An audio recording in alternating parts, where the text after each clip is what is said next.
The My Licenses option on the dashboard provides clients the ability to see all licenses staked under their account.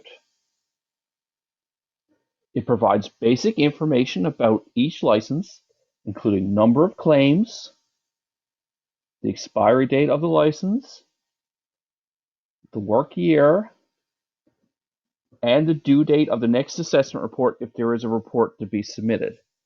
It also provides a link to the mineral rights inquiry form for each license if clients wish to see more detailed information. The buttons at the top allow the clients to display only certain licenses. All will show all licenses ever associated with the account, including canceled and expired licenses. Active will only show current licenses, while active will only show licenses that are no longer current, including those that have been canceled or expired.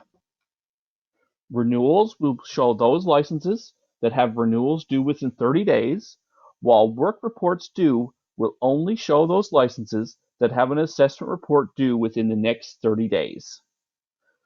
The portal will also send email reminders 30 days before license renewals and assessment reports are due.